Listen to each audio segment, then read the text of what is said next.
Hello students, welcome again to my channel Step by Step in Physical Education.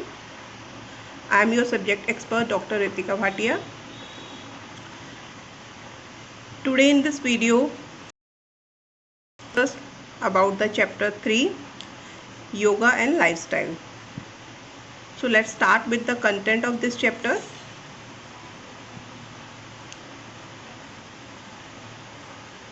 There is a 6 topic in this chapter. First one is asanas as preventive measures. Second, obesity, procedure, benefit and contraindications of various asanas related to obesity. Diabetes, procedure, benefit and contraindication of various asanas related to diabetes, as it is asthma, hypertension and back pain. There are different lifestyle disease we will discuss in chapter, but in today's video we will only discuss about the meaning and importance of yoga and asana. So let's start with our topic. न तस्य रोगो न जरा न मृत्युम प्राप्तस्य योगिनम शरीरम. Mean, who has obtained a body ablaze with the fire of yoga, there is no disease, no aging, no death. In simple term you can understand कि जो व्यक्ति अपने डेली रूटीन में योगा आसन्स को इंक्लूड करता है तो उसको कोई भी बीमारी, मृत्यु या बुढ़ापा जल्दी से टच नहीं करता है. Let's we understand the meaning of yoga. In exact term, what is yoga? It is a science which deal with the healthy body and mind. The ultimate of yoga is self-identification and perfection. It is also means the unification of physical, mental, intellectual and spiritual aspect of human being. Means कि आपके शरीर और आपके mind को स्वस्थ रखने के लिए, हेल्दी रखने के लिए जो प्रक्रिया आप यूज़ करते हैं अपने डेली रूटीन में, जिससे कि आप अपने खुद की पर्सनालिटी के बारे में, खुद के inner behaviour, outer behaviour, inner personality, outer आपकी strength, weakness, physical strength, weakness, mental strength, weakness, intellectual and spiritual strength and weakness जो होती है उसके बारे में जान सकते हैं. According to Swami Digambar ji, he has defined yoga in such a good way. It is a union of आत्मा with परमात्मा. Means एक इंडिविजुअल की बॉडी में वर्क करने के लिए जो उसकी अंदर की इनर सोल होती है, जब वो इनर सोल योगा के थ्रू एक हायर लेवल को अचीव कर लेती है, जिससे कि उसके डेली रूटीन की लाइफ में कितनी भी प्रॉब्लम आ जाए वो उन प्रॉब्लम से इजीली फाइट आउट कर लेता है. So that is called yoga. Yoga का मतलब खाली सिर्फ ये नहीं है कि हम कुछ भी एक्टिविटी कर रहे हैं तो वही योगा होता है और हम किसी हायर लेवल के ऋषि मुनि टाइप के लेवल को अचीव कर लेंगे तो ही हम योगी कहलाएंगे. योगा अपने आप में एक ऐसी एक्टिविटी है जिससे कि आप अपनी लाइफ में एक ऐसे लेवल को अचीव कर लेते हैं जहाँ पे कितनी भी प्रॉब्लम्स आ जाए, कितनी भी किसी भी तरह की कंडीशन आ जाए, सिचुएशन आ जाए, आप उससे ईजीली फाइट आउट करके डील करके बाहर आ जाते हैं और हैप्पीली अपनी लाइफ को जीते हैं. तो सही मानों में वो भी एक योगी ही कहलाता है. तो इन योगा यूनियन ऑफ आत्मा विद परमात्मा is in a true sense कि हमारी आत्मा, हमारी इनर सोल जब उस सुप्रीम सोल के साथ अटैच हो जाती है तो लाइफ में हर तरीके की प्रॉब्लम्स ईजीली बाहर हो जाती हैं और एक हम हायर लेवल को अचीव कर लेते हैं. That's why it's called yoga. Now what is the importance of yoga in our daily life, कि हमें योगा क्यों करना चाहिए है, किस तरीके से योगा हमारी लाइफ को इफेक्ट करता है, किस तरीके से पॉजिटिविटी हमारी लाइफ में लाता है. तो first one, managing hinge blood pressure helps in mood swings. कि जब हम कुछ भी एक्टिविटी करते हैं, हम मेडिटेशन करते हैं, हम एक्सरसाइज करते हैं तो हमारी जो इंटरनल ऑर्गन्स होते हैं, हमारा जो इंटरनल सिस्टम होता है बॉडी का, वो उससे पॉजिटिवली डील करने में हेल्पफुल हो जाता है. हमारे बॉडी में जो भी इंटरनल चेंजेस आते हैं, बीपी का प्रॉब्लम है, high BP problem BP problem रहता है, तो योगिक एक्सरसाइज करने से, मेडिटेशन, प्राणायाम वगैरह करने से वो एक प्रॉपर लेवल पे आ जाता है, जिससे कि हमें किसी भी तरीके की प्रॉब्लम नहीं होती है। मूड स्विंग्स होते हैं, बीपी हाई लो होने से वो मूड स्विंग्स की प्रॉब्लम हमारी सही हो जाती है। बहुत किसी भी चीज़ को लेके वर्क प्रेशर बहुत जल्दी हो जाता है, एग्ज़ाम प्रेशर वगैरह आ जाता है जल्दी, तो उसकी वजह से हम उसके ऊपर कंट्रोल रखना सीख जाते हैं। Then prevent diabetes, builds strength and flexibility. Diabetes का प्रॉब्लम क्यों होता है हमारी बॉडी में कि जब हमारी बॉडी के इंटरनल ऑर्गन, पैंक्रियाटिक ऑर्गन्स वगैरह जो है वो सही से काम करना बंद कर देते हैं, बॉडी में ब्लड लेवल जो है वो ठीक से वर्क करना बंद कर देता है, जिसकी वजह से डायबिटीज़ का प्रॉब्लम होता है। तो जब हम योगिक एक्सरसाइज करते हैं तो वो हमारे इंटरनल ऑर्गन्स के ऊपर प्रेशर डालता है, जिससे कि हमारे जो इंटरनल ऑर्गन्स की स्टिमुलेशन होती है, ब्लड सर्कुलेशन होता है, ब्लड सेल्स होते हैं, वो अच्छे से वर्क करने लगते हैं। हमारा पैंक्रियास, हमारे थायराइड ग्लैंड, हमारे हार्मोनल ग्लैंड जो होते हैं वो सही से वर्क करने लगते हैं, जिससे कि हमारी डायबिटीज़ की प्रॉब्लम सही हो जाती है। बॉडी में स्ट्रेंथ और फ्लेक्सिबिलिटी को बढ़ाता है। जैसे कि आप जानते हैं, जब भी कुछ तरीके का कोई भी योगिक एक्सरसाइज हम करते हैं तो हमारी इंटरनल स्ट्रेंथ, मसल स्ट्रेंथ को इम्प्रूव करता है और हमारी बॉडी की फ्लेक्सिबिलिटी सुप्रीम लेवल पे इंक्रीज कर देता है। Relief from asthma and improve posture, asthma की प्रॉब्लम से हमें बचाता है, क्योंकि जब हम ब्रीदिंग एक्सरसाइज एंड प्राणायाम, भस्त्रिका, उज्जयी, शीतकार, ये सब डिफरेंट तरह की एक्सरसाइजेस करते हैं प्राणायाम वगैरह की, तो हमारी बॉडी में जो हमारा रेस्पिरेटरी सिस्टम होता है उसको इम्प्रूव करता है, जिसकी वजह से अगर हमें किसी को भी अस्थमा का प्रॉब्लम है, सांस का प्रॉब्लम है, तो वो उसको सही करता है। इम्प्रूव पोस्चर, हमको किसी भी इंडिविजुअल को उठने में, बैठने में, काफ़ी देर तक बैठ के वर्क करते हैं या काफ़ी देर तक खड़े होकर वर्क करते हैं तो पोस्चरल डिफॉर्मिटीज़ होने लगती हैं। जो हमारा अलाइनमेंट होता है बैक का, स्पाइन का, वो गड़बड़ होने लगता है, जिससे कि कई बार हमारी बॉडी में फैट भी इंक्रीज होने लगता है। तो योगा एक्सरसाइज करने से हमारा वो पोस्चर जो है वो भी इम्प्रूव होता है। Boost metabolism, help to relax, हमारा मेटाबॉलिज्म जो हमारी बॉडी का सबसे इम्पॉर्टेंट पार्ट है इंटरनल बॉडी में, क्योंकि मेटाबॉलिज्म अगर किसी का अच्छा नहीं होता है तो आपकी डाइजेस्टिव पावर जो होती है वो भी धीरे धीरे कम होने लगती है, जिसकी वजह से वेट गेन की प्रॉब्लम आने लगती है। ठीक है, आपका खाना डाइजेस्ट किया हुआ इजीली डाइजेस्ट नहीं होता है, खाया हुआ डाइजेस्ट नहीं होता है, आपका मेटाबॉलिज्म स्लो हो जाता है, खाना इजीली नहीं पचता है, तो डिफरेंट तरीके की प्रॉब्लम्स इंटरनली इंक्रीज होने लगती हैं। तो यौगिक एक्सरसाइज करने से आपका मेटाबॉलिज्म इम्प्रूव होता है, आपका डाइजेस्टिव सिस्टम इम्प्रूव होता है और आपकी वेट रिड्यूस की जो वेट लॉस होता है वो भी ईजिली हो जाने लगता है, इंच लॉस भी होता है साथ साथ। बॉडी अगर बहुत ज़्यादा थकी हुई है तो आप किसी भी तरीके का रिलैक्सेटिव आसन करके अपनी बॉडी को कूल, काम एंड रिलैक्स कर सकते हैं। मेंटल प्रेशर जो होता है वो भी उस योगिक एक्सरसाइज से इजीली रिलीज हो जाता है।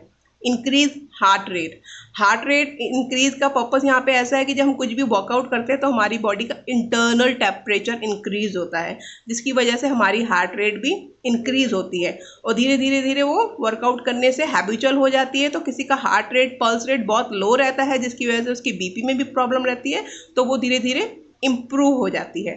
तो आप देख सकते हो कितने सारे बेनिफिट्स हैं हमें योगा एक्सरसाइजेस करने से, कि हमारी डेली रूटीन को किस तरीके से वो पॉजिटिव वे में चेंज करता है। Now we next come on a topic, meaning of asanas.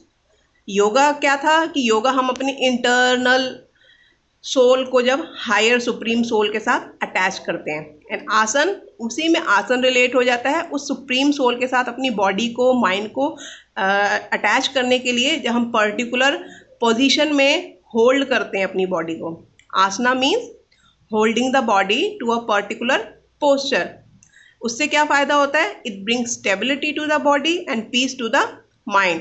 किसी भी पोस्चर में जब हम को ध्यान लगाना पड़ता है, अपनी सांसों के ऊपर कंट्रोल करना पड़ता है, जिससे कि हम इजीली हैंडल कर सकें, टर्म तक उस पोस्चर में अटेन कर सके अपनी बॉडी को। तो जब हम लॉन्ग टाइम तक उस पोस्चर में अटेन करते हैं अपनी बॉडी को, तो उससे क्या बेनिफिट मिलता है? हमारी बॉडी में स्टेबिलिटी आती है, बॉडी की फ्लेक्सिबिलिटी बढ़ती है, हमारे मन को शांति मिलती है और हमारी आत्मा उस डिवाइन सोल के साथ अटैच हो जाती easily.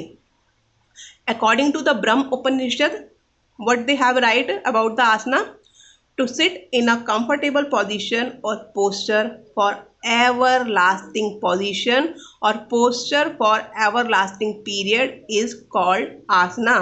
In simple term you can understand कि किसी भी comfortable position में लॉन्ग टाइम तक बैठना इज कॉल्ड आसना।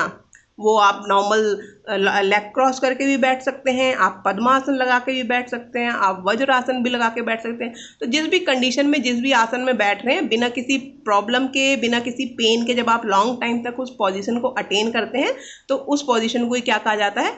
आसन। अब आसन के फायदे क्या होते हैं कि हम अगर आसन वगैरह करते हैं, डिफरेंट डिफरेंट यौगिक आसन करते हैं, तो उससे हमें बेनिफिट क्या मिलता है।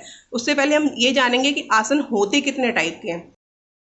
करते हैं डिफरेंट डिफरेंट तरीके से, बट क्लियर किसी को नहीं है कि आसन कितने टाइप के होते हैं। जब हम बच्चों से पूछते हैं कि डिफरेंट टाइप के आसन बताएं तो बच्चे उन पर्टिकुलर आसन के नाम गिनाने लगते हैं, which is a wrong thing. आसन को हम 3 टाइप्स में डिवाइड करते हैं। उनकी कैटेगरी के अकॉर्डिंग, उनकी पोजीशंस के अकॉर्डिंग आसन्स को 3 टाइप में डिवाइड कर सकते हैं। फर्स्ट वन इज कल्चरल आसन, जिसे हिंदी में बोलते हैं सांस्कृतिक आसन, या फिर किसी भी तरीके की पोजीशन जो एक पर्टिकुलर टाइप की पोजीशन बनती है उस आसन को करने पे, दैट इज कॉल्ड कल्चरल आसन। कल्चरल आसन में होता क्या है? It regulates and systemise the activities of body, the asana that imitate various aspect of God in form of animals and divine state of being। Means कि किसी भी आसन को करने पे जब किसी तरीके की आकृति बनती है, चाहे वो किसी जानवर की आकृति हो सकती है, किसी वस्तु की आकृति हो सकती है, तो दैट इज कॉल्ड कल्चरल आसन। उस पर्टिकुलर आसन में एक पर्टिकुलर फॉर्मेशन क्रिएट होती है, एक क्रिएचर की, किसी भी थिंग की एक फॉर्मेशन क्रिएट होती है। So that's why they called cultural asana. There are some examples of cultural asana: shirsha आसन, मत्स्य आसन, सर्वांग आसन, शल्भ आसन, धनुर आसन, हल आसन, भुजंग आसन, चक्र आसन। तो इन सब नामों से आप जान सकते हो, जितने भी आसन के नाम मैंने यहाँ पे बताए, सब में कोई ना कोई क्रिएचर की, किसी ऑब्जेक्ट की फॉर्मेशन बनती है। जैसे धनुरासन, धनुर मतलब धनुष, बो, तो इसमें धनुष की आकृति बनती है बॉडी की। हल आसन मतलब खेतों में चलाने वाला जो हल होता है उसकी तरीके की आकृति बनती है। भुजंग आसन, जिसे हम कोबरा पोज भी कहते हैं, उसमें स्नेक की तरह, कोबरा की तरह बॉडी की पोजीशन बनती है। चक्र आसन मीन्स व्हील, जो साइकिल का व्हील होता है या किसी भी तरीके का व्हील होता है, उसकी तरह बॉडी की पोजीशन बनती है। तो that's why all these called cultural आसन। द नेक्स्ट टाइप ऑफ आसन इज मेडिटेटिव आसन। मेडिटेटिव आसन से पहले हम ये समझेंगे, जब हम कल्चरल आसन करते हैं तो उसके 3 फेसेस होते हैं। किसी भी आसन को करने के लिए उसको फेसेस में करना ज़रूरी होता है। मतलब कि जब हम कोई आसन करते हैं तो इमिडिएटली उस आसन को करके तो हम पोजीशन से आ नहीं सकते। तो आसन को करने के लिए हम पहले उसकी पोजीशन अटेन करते हैं, फिर उस पोजीशन को होते हैं, फिर उस पोजीशन को ब्रेकआउट करते हैं। That is the right criteria any type of asan, either it is a meditative asan, it is a relaxative asan or cultural asan। तो इस तरीके से करने से क्या होता है कि हमें उस आसन का मैक्सिमम टू बेनिफिट मिलता है। बॉडी में किसी तरीके की प्रॉब्लम क्रिएट नहीं होती है, मसल्स में किसी तरीके की फटीग नहीं फील होती है, और आसन इजीली आप परफॉर्म कर पाते हैं लॉन्ग टाइम तक। ओके, तो सेकेंड वन इज मेडिटेटिव आसन। मेडिटेटिव आसन कौन से होते हैं? which enhance the meditation power and breathing capacity of an individual।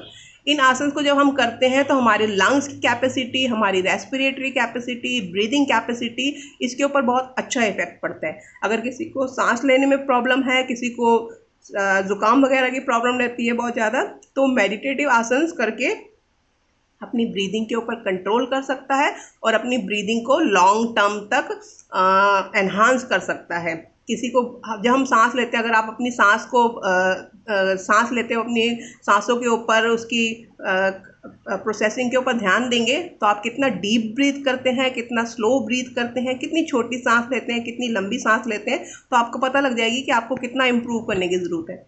Meditative आसन में हम यही चीज़ करते हैं, हम अपनी ब्रीदिंग प्रोसेस के ऊपर वर्क करते हैं कि हम कितना easily deep and long breath कर सकते हैं।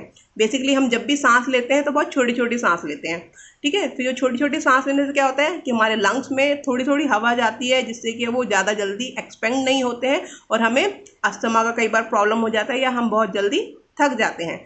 तो मेडिटेटिव आसन की प्रैक्टिस करने से हमारी ब्रीदिंग पैटर्न सही होता है, हमारी डीप और लॉन्ग सांस लेने की क्या कहते हैं कैपेबिलिटी इंक्रीज होती है, जिससे कि हमारी बॉडी में फटीगनेस भी डिले होने लगती है।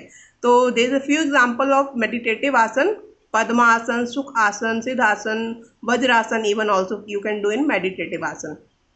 तो इन आसन्स में लॉन्ग टाइम तक बैठने से आपका माइंड भी कूल एंड काम होता है। आपकी मेडिटेशन जब हम करते हैं एक पर्टिकुलर पॉइंट में अपनी बॉडी को, अपने माइंड को कॉन्सेंट्रेट करते हैं, तो हमारा कॉन्सेंट्रेशन पावर भी इंक्रीज होती है, हमारी ब्रीदिंग कैपेसिटी भी इंक्रीज होती है। It is a very good asana for the students those preparing for any exams और doing any type of study. तो उनको डेली इस आसन को करना चाहिए 10 मिनट, जिससे कि उनकी ब्रीदिंग कैपेसिटी भी इंक्रीज होएगी, उनका मेडिटेटिव पावर भी इंक्रीज होएगी।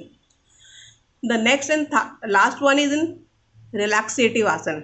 रिलैक्सेटिव आसन जैसे कि आपको नाम से ही क्लियर है कि वो आसन जो किसी भी तरीके से बॉडी को रिलैक्स प्रोवाइड करते हैं, रिलैक्सेशन प्रोवाइड करते हैं, बॉडी को फटीग की स्थिति से बाहर निकालते हैं, दैट इज कॉल्ड रिलैक्सेटिव आसन।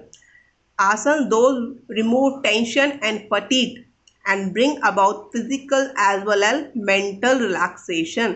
बॉडी में एज यू नो कि फटीग किसी भी तरीके से होती है। कई बार हम फिजिकली फटीग नहीं होते बट मेंटली बहुत फटीग हो जाते हैं, जब बहुत प्रेशर होता है, टेंशन होती है, एग्जाम्स की, वर्क प्रेशर होता है, तो उस प्रेशर से आउट होने के लिए भी हम रिलैक्सेटिव आसन कर सकते हैं। एंड वो रिलैक्सेटिव आसन कौन कौन से हो सकते हैं? बालासन, विपरीत करणी आसन, मकरासन, शवासन। अगर आप इनमें से किसी भी तरीके के आसन को डेली रूटीन में करते हैं, जब आप बहुत फिजिकली या मेंटली एग्जॉस्ट फील करते हैं, तो आप बहुत जल्दी रिलैक्स हो जाते हैं। रिलैक्सेटिव आसन में सबसे बड़ा यूज़ होता है आपकी ब्रीदिंग का। जस्ट लाई डाउन करने से या उस पर्टिकुलर आसन में लेट जाने से ही आपकी बॉडी रिलैक्स नहीं हो जाती है। आपकी ब्रीदिंग प्रोसेस कैसा है, आप किस तरीके का ब्रीदिंग पैटर्न यूज़ कर रहे हैं, आपका कंसंट्रेशन किस जगह पे है, वो सब चीज़ें भी बहुत मायने रखती हैं। इवन आप एक सिंपल शव आसन में भी अगर लेटते हैं तो उसमें भी आपका ब्रीदिंग पैटर्न, आपका जो मेन कंसंट्रेशन है आपकी ब्रीदिंग पैटर्न पे और आपके बॉडी के पार्ट्स पे होना चाहिए, जिससे कि आप इजीली और जल्दी रिलैक्स हो सकें। अगर आप सिंपल शवासन में लेट के सो जाएंगे तो आपकी बॉडी रिलैक्स नहीं होगी। क्यों? क्योंकि आपकी बॉडी के साथ साथ माइंड का रिलैक्स होना भी बहुत ज़रूरी होता है। आई होप कि आपको ये आसन के टाइप समझ आ गए होंगे in a easy way. Now we come on the next point, that is benefit of asana. First हमने देखा था योगा से क्या आसन बेनिफिट्स होते हैं। Now we come on the benefit of asana, कि आसन जब हम करते हैं डिफरेंट तरीके के, तो उनसे क्या बेनिफिट होता है। First one, improve muscle tone, flexibility, strength and stamina. कि जब भी किसी भी टाइप की आसन कोई एक्टिविटी को हम करते हैं, मेडिटेटिव हो या फिर कल्चरल हो, तो हमारी मसल्स को टोन करता है, फ्लेक्सिबिलिटी को इंक्रीज करता है, स्ट्रेंथ एंड स्टेमिना को इंक्रीज करता है। कोई भी इंडिविजुअल जब किसी टाइप की एक्टिविटी नहीं कर पाता या टाइम नहीं होता है, वो डेली रूटीन में 10 मिनट का वर्कआउट योगिक एक्सरसाइज के ऊपर अगर स्पेंड करता है, तो उससे भी उसकी बॉडी में फ्लेक्सिबिलिटी, स्ट्रेंथ, स्टेमिना इंक्रीज हो सकता है। Second point is easy movement of the body. Body में जॉइंट में किसी भी तरीके की फ्रीजिंग हो जाती है, जॉइंट फ्रीज हो जाते हैं, मूवमेंट ईजी नहीं होता, मूवमेंट करने पे बहुत होता है। सीनियर पीपल जो जिनकी बॉडी एक एज के बाद बहुत फ्रीज होने लगती है, किसी भी तरीके का वर्कआउट नहीं कर सकते, तो अगर डेली रूटीन में वो योगी एक्सरसाइजेस को, स्ट्रेचिंग एक्सरसाइजेस को इंक्लूड करते हैं, तो उनकी बॉडी को बहुत फ़ायदा होता है। बॉडी जॉइंट्स में मूवमेंट जो होती है वो बहुत ईजी हो जाती है। बॉडी का टेम्परेचर इंक्रीज होने से उन मूवमेंट को करना ईजी हो जाता है। Tone the organs, internal and as well as external body tone होती है। जब फ्लेक्सिबिलिटी बढ़ती है, तो फ्लेक्सिबिलिटी बढ़ने से क्या फ़ायदा होता है कि जो आपके जॉइंट्स होते हैं, आपके ऑर्गन्स होते हैं, उनमें टोनिंग भी इंक्रीज होती है। जो फैट टिश्यूज़ होते हैं, फैट मास होता है, वो धीरे धीरे टोन होने लगता है, और जो फैट्स होता है वो धीरे धीरे कम होने लगता है। Aid in blood circulation, simple yogic exercises करने से, आसन करने से हमारा जो ब्लड सर्कुलेशन है वो भी इम्प्रूव होता है। क्यों? क्योंकि जब हम आसन करते हैं तो उन आसन को करने से हमारे बॉडी का टेम्परेचर भी इंक्रीज होता है, जिससे कि हमारा इंटरनल ब्लड सर्कुलेशन भी इम्प्रूव होता है और डिफरेंट ऑर्गन्स को ईजीली ब्लड सप्लाई होती है। Okay, then stimulus immune system. आपका जो इम्यूनिटी सिस्टम होता है उसको इम्प्रूव करता है। इम्यूनिटी सिस्टम का फ़ायदा क्या होता है हमारी बॉडी में कि हमें किसी भी तरीके की डिजीज़ से लड़ने की पावर प्रोवाइड करता है। तो हमारा जब वर्कआउट करते हैं तो फ्लेक्सिबिलिटी इंक्रीज होती है, इंटरनल टेम्परेचर इंक्रीज होता है, ब्लड सर्कुलेशन इम्प्रूव होता है, तो हमारी इम्यूनिटी भी ऑटोमेटिकली इंक्रीज हो जाती है। Lower blood pressure and cholesterol level. When we do any type of yogic asana, then it also decrease the improve our lower blood pressure and cholesterol level. किसी भी तरीके की एक्टिविटीज़ करने से जब हमारी बॉडी में ब्लड सर्कुलेशन इम्प्रूव होता है, इंटरनल टेम्परेचर इंक्रीज़ होता है, तो हमारी बॉडी में जो सेल्स होते हैं, ब्लड सेल्स होते हैं, वो इजीली मूव आउट कर पाते हैं, जिससे हमारी बॉडी में किसी भी तरीके की प्रॉब्लम नहीं आती है। जो इंटरनल कैपिलरीज होती हैं, जो इंटरनल टिश्यूज़ होते हैं, उनमें अच्छे से ब्लड सर्कुलेट्स होता है। किसी भी तरीके का फैट जो होता है वो हमारी कैपिलरीज में डिपोज नहीं होता है, जिसकी वजह से कोलेस्ट्रॉल का प्रॉब्लम भी रिड्यूस होता है, लो बीपी का प्रॉब्लम भी इम्प्रूव होता है। रिड्यूस फैट, जब बॉडी में एडिपोज टिश्यूज़ जो होते हैं, योगिक आसन करने से, वर्कआउट करने से वो एडिपोज टिश्यूज़ के ऊपर वर्क करता है। तो एडिपोज टिश्यू के ऊपर वर्क करने से क्या होता है, हमारी फ्लेक्सिबिलिटी इंक्रीज होती है, हमारा वेट रिड्यूस होता है, साथ ही साथ इंच लॉस होता है। क्लिनजिंग, इंटरनल ऑर्गन्स को क्लीन अप करता है। हमारा नेसल है, हमारी ब्रीदिंग है, उसकी कैपेबिलिटी इंक्रीज होती है, तो हमारे इंटरनल ऑर्गन भी क्लींजिंग हो जाते हैं। डिफरेंट डिफरेंट तरीके की षटक्रम क्रियाएं होती हैं, नेति, धोती, वस्ती, इनके थ्रू हम अपने इंटरनल ऑर्गन की क्लींजिंग कर सकते हैं, जिससे कि हमारी बॉडी की प्योरिटी इंक्रीज होती है और इंटरनल ऑर्गन और अच्छे से स्ट्रॉन्ग हो जाते हैं, वर्किंग कैपेबिलिटी उनकी इंक्रीज हो जाती है। इम्प्रूव ब्रीदिंग, ऑब्वियस है, मैंने आपको अभी पीछे बताया था कि हम किसी भी तरीके का मेडिटेटिव आसन करते हैं, प्राणायाम वगैरह करते हैं, ब्रीदिंग एक्सरसाइज करते हैं, तो हमारे को ब्रीदिंग प्रोसेस इंक्रीज होता है, डीप ब्रीदिंग लेने की हमारी कैपेबिलिटी बढ़ती है। अस्थमा या किसी भी तरीके का कोल्ड वगैरह का प्रॉब्लम होता है तो वो और रिड्यूस हो जाती है। Reduce stress and tension, improve concentration and creativity. जब हम मेडिटेटिव आसन्स करते हैं, लॉन्ग टाइम तक प्रैक्टिस करते हैं उनकी डेली, तो उससे क्या होता है, हमारा माइंड जो है वो कूल एंड काम होता है, उसकी सोचने समझने की क्षमता बढ़ती है, स्ट्रेस लेवल डिक्रीज होता है, टेंशन प्रेशर डिक्रीज होता है, हमारा कंसंट्रेशन बढ़ता है और काम को डिफरेंट तरीके से करने की हमारी क्रिएटिविटी भी इम्प्रूव होती है। Create sense of well being and calmness, जब हमारा कंसंट्रेशन पावर इंक्रीज होता है, स्ट्रेस टेंशन रिड्यूस होता है, तो वो हमारी इंटरनल पावर को भी इंक्रीज करता है। हमारे अंदर हमारी बॉडी में इंटरनल कामनेस इंक्रीज होती है, जिससे कि हमें किसी भी छोटी छोटी बातों को लेके प्रेशर राइज होने की जो हमारी हैबिट होती है वो डिक्रीज हो जाती है। बूस्ट सेल्फ इस्टीम, और इन सब की वजह से क्या होता है, हमारा इंटरनल कॉन्फिडेंस इंक्रीज होता है, हमारी सेल्फ इस्टीम इंक्रीज होती है।